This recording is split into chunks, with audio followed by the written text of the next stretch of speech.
distinguished guests, ladies and gentlemen, good afternoon. I hope you have a good lunch. So I'll try to make it interesting so that you won't fall asleep on me. I'm Teo Chin Hock.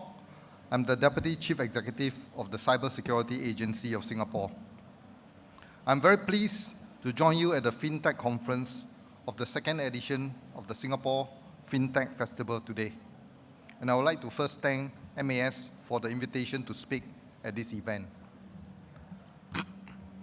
About 2 months ago, a major data breach happened at Equifax. Almost 150 million US citizens, more than half of all adult Americans, lost their personally identifiable information. In early October, threat actors stole about $60 million from the Far Eastern International Bank of Taiwan. The attacker utilizes malware to create fraudulent SWIFT messages to route funds to accounts in various countries. This followed a series of high-profile incidents in 2016 involving the SWIFT network, and the most notable of which saw about $100 million being siphoned off from the Central Bank of Bangladesh.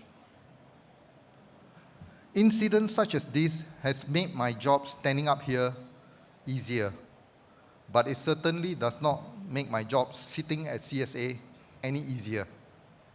While this incident has got your attention, I hope it does not take more of such high-profile cases for people to sit up. I'm not here just to scare you all. So since we are here at the FinTech Festival, let me first consider why innovation is important for us. Singapore is a global financial hub. We must constantly innovate to continue to be the leader in banking and finance. Innovation also helps to bring down the cost of doing business. FinTech, as one of the drivers for innovation within the financial sector, has an important role to play in this journey for Singapore to become a smart financial center. And I believe all of us recognize this, which is the reason why we're all here at this conference today. During this year, at the National Day rally, our Prime Minister, Mr. Lee Hsien Loong, spoke about the need for Singapore to rethink electronic payments. Many countries have adopted it, and while Singapore has e-payment too, we have just too many different schemes and systems that do not talk to each other. I know my colleagues at MAS have been working hard at integrating the different systems into one. Thankfully, we have made some progress, and there have been a lot of interest among the industry as well as consumers. Under the Smart Nation initiative, we have planned to introduce a unified contactless payment. We have also seen proposals from the private sector to improve the e-payment space in Singapore. In another example, we are also looking at contactless fare payment for public transport using fitness wearable devices. There is a strong correlation between FinTech and cybersecurity.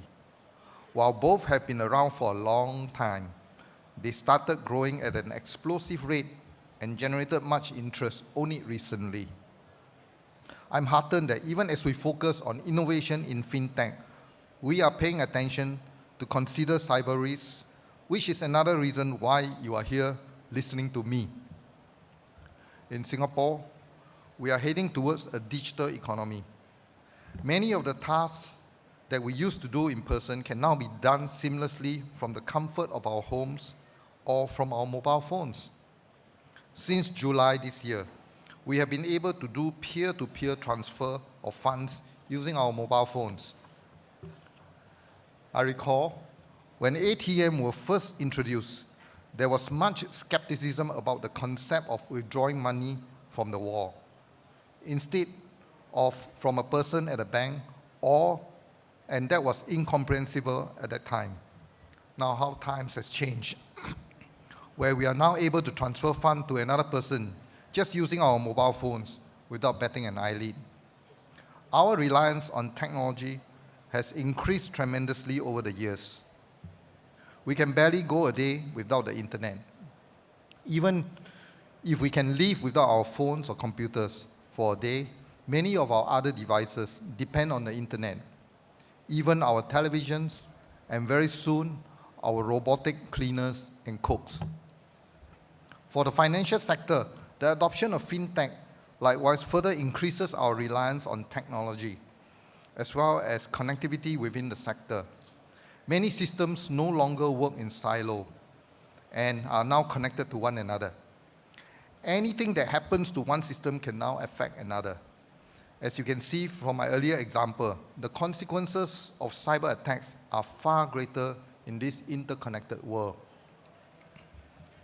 At CSA, we're driving towards a concept of a national cyber resiliency. We can no longer focus on just protecting our systems. Protection only looks at stopping someone from getting in. But what if they manage to get in? With cyber resiliency, we assume that the bad guys will eventually get in or have already gotten in. And instead, we'll focus on early detection of cyber attacks and keep the service going.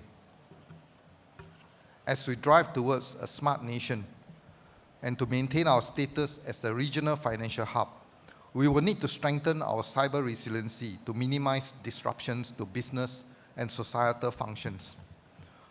For the financial sector, in particular, where many systems are interconnected globally, any disruption could have knock-on effects to the other parts of the world. And it does not help that the financial sector is a highly attractive sector to cyber criminals.